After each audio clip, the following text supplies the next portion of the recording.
Hey, hey, hey! My name is Tammy. I'm a human being, and in today's video, I am going to explain to you why I have this assortment of products on the table with my AccuQuilt dies. Want to see what I use these products for? Stay tuned! When you invest in the AccuQuilt cutting system, it's a significant purchase for most of us. You have to purchase the machines, and then there are the endless possibilities of dies. So the best way to get the biggest bang for your buck when you purchase the system is to make sure that you take care of your dies. And a lot of people ask, well, the dies are so expensive. Are they really worth it? And I am going to show you how I extend the life of my dies. Stay tuned. I'll start off by discussing mats. I have three 6x6 cutting mats. And the reason why I have so many of them is because I've invested in the GoCube cutting dies, and each die comes with its own 6-inch by 6-inch mat. This is a brand spanking new mat. You can tell it's new because it doesn't have any lines from running through my cutters. So here you can see some color staining from different fabrics that I've used that I've cut with this mat. And you can also see a little warping of the mat. And that's just normal wear and tear when you use these mats. The number one way that I found to extend the life of the mat is to, when you're cutting, whether you're using the Go Me, the Go, or the Go Big, each time you run it through the cutter, you want to try to remember to flip it back and forth, so this way to this way, and then you also want to rotate it this way to this way. So if you can remember to, go up and then down and left to right, you'll definitely extend the life of your mat, and you will minimize some of the warping that occurs. This, my quilty friend, is a mat that I have used to the max. As you can see, this mat used to be one piece, but over time of using it, particularly on my Go Big, it just began to, let's see if I can put it back together to show you. So over time of using this, it began to warp. And then because I was doing that process that I showed you, flipping it over and around, one day I was using it and it was warping on one side, and I attempted to bend it. I was like doing this with it so I can maybe flatten it out, and then it snapped. But this gave me, like, I don't know, hundreds and hundreds. I don't know, I didn't count, but it had a long life. You can see here that I put the painter's tape in the corner because it was a reminder for me to rotate the mat. So this is what it looks like at the end of life when you really push the limit and you push it in and then it snapped. This, my quilty friend, is a set of dental tools. I purchased this set from Amazon, and the brand is Teresa, and I can't remember how much I paid for it, but I'm pretty confident it was like $15 or less than $20. So there are 3 tools that are helpful in this set, and let me show you which tools those are.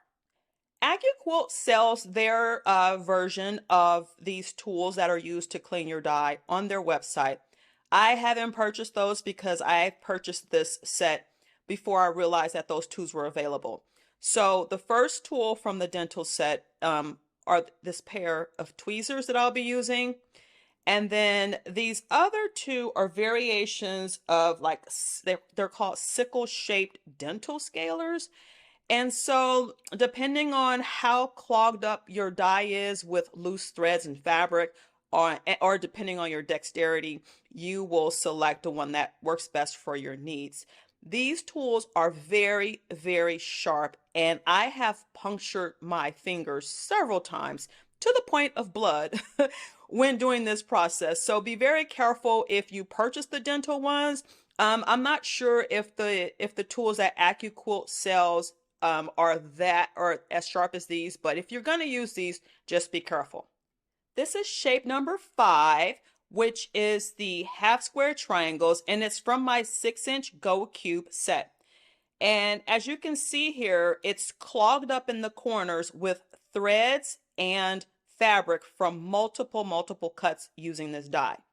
So if you want to maintain or extend the life of your dies, which you've paid a lot of money for, you want to make sure that you keep this area clean. If you don't, it'll still work, it'll still cut. You'll just get some inaccuracies and you'll have a thread or two that gets stuck. So let me show you how I use these tools to clean this area on my die.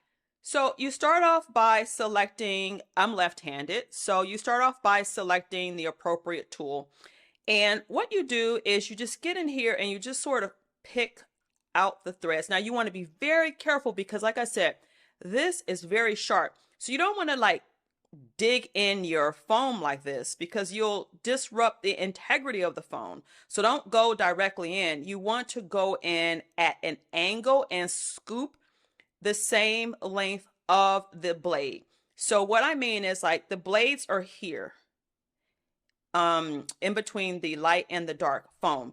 And so what you want to avoid doing is going this way, scooping up and down. So if I were clearing out this area, I want to scoop this way and very lightly. Again, this is very sharp and you don't want to disrupt the integrity of your foam. So for this corner, I'm going to do just that. And it's really hard because I'm trying to focus it and show you how, but you can get the gist of what I'm doing. You see how I'm not going this way. I'm not going that way. I'm going up like this, and I'm very ever so lightly dislodging. See those threads or that? See that coming up? Ta-da! Look at that. Now, where the tweezers come in is this right here you can just sweep off, but for the purposes of the video, because I'm not sure how well this is going to go as far as not just falling off, but I'll show you. So say for instance, this ball of threads, let's say that was stuck in here. You can even use your tweezers and kind of scale it this way and just, you know, it's like actually getting tartar off your teeth. If you've ever done that yourself or, you know, been to the dentist and they do that scraping, it's the same motion. So you can either like use this to get the initial threads out, but if not, if this is sort of stuck here, you just grab your tweezer like that and you remove it and you throw it in, you know, throw it away. So another, just like that, you see how that just popped out. And even over here, let's see, let's try with the tweezers. So you can get in and literally like just pull this out. So sometimes you don't even have to use that scaler. Now I also have the rag die or the rag shaped die, and that one is notorious for collecting lint in this area because typically you use that die for like flannels, which are very linty. So another tool that you can use is, wait for it, a lint roller. Once you dislodge these threads from the area, instead of like, I shouldn't say instead of, in addition to using tweezers and using that scaler, you can go in and take your lint roller and just, and it removes what's on top. So sometimes, depending on, you know, how quickly you get to it, using your lint roller may just be enough to remove the loose length. And then the other thing is, sometimes when I'm cutting, making multiple cuts, and then there's like, even here on this display mat, you know, there's all these little pieces of lint. So, you know, just have a just have a lint roller around because it's very helpful. What I am going to show you next is something that scares most people when they see it. You spend a lot of money on your investment in these dies. And so when you see this, it is very concerning. Look at that. And you're like, what? I just paid $100 for this, or however much you pay. And look at what it's doing.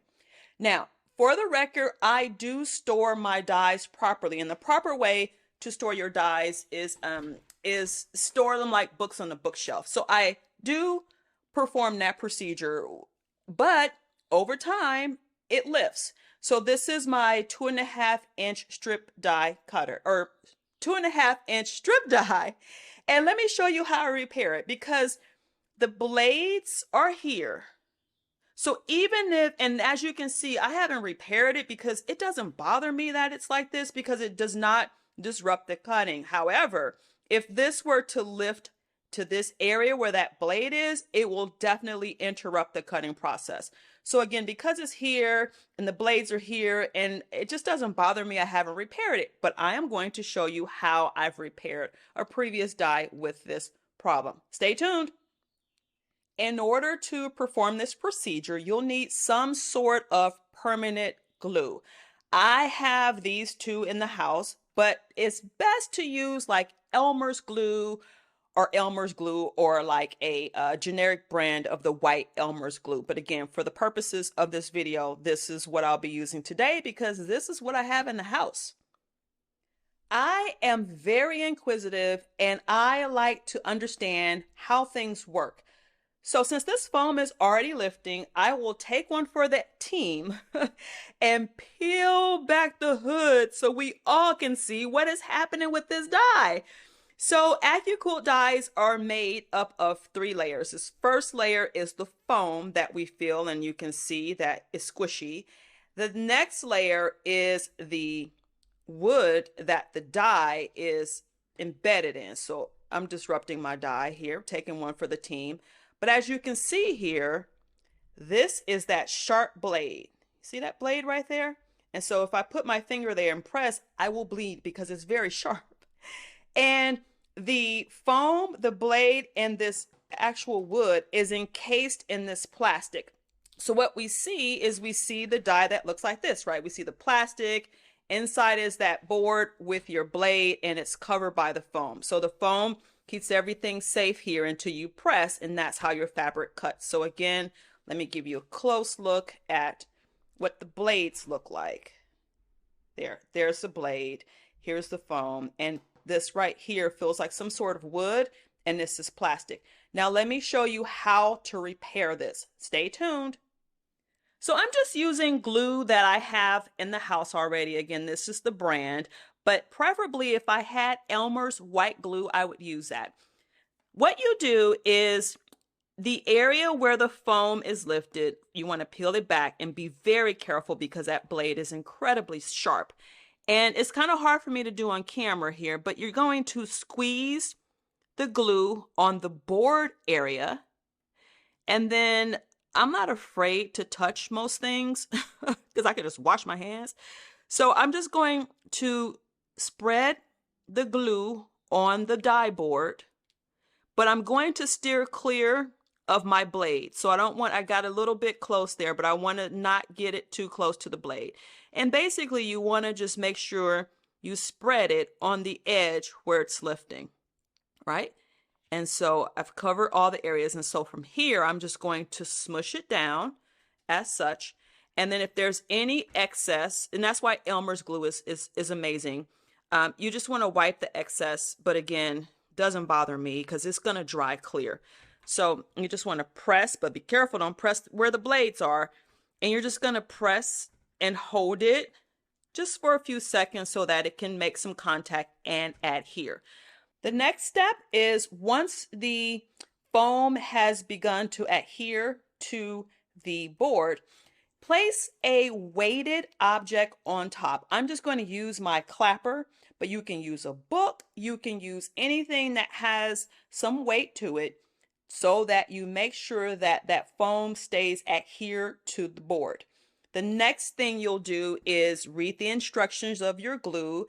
If you're using Elmer's glue, I know that I've done this before with Elmer's glue, and I've left the clapper or the heavy object on the board for 24 hours. So 24 hours from now, I will take this off and it will be as good as new. For those of you who are wondering, how often does this happen? Does it happen to all the dies? I would say it does not. I have multiple dies that have not had this problem. This actually is my second one, and I probably have like 15, 20 dies. And so it is not common. It doesn't happen frequently. But once I've repaired the die or the foam with the Elmer's glue, it hasn't happened since. So, thank you so much for joining me today. Please comment down below. Let me know your thoughts. Have you experienced any of these issues? How did you resolve them? All of the above. And I will see you in the next video. Until then, cheers. Bye.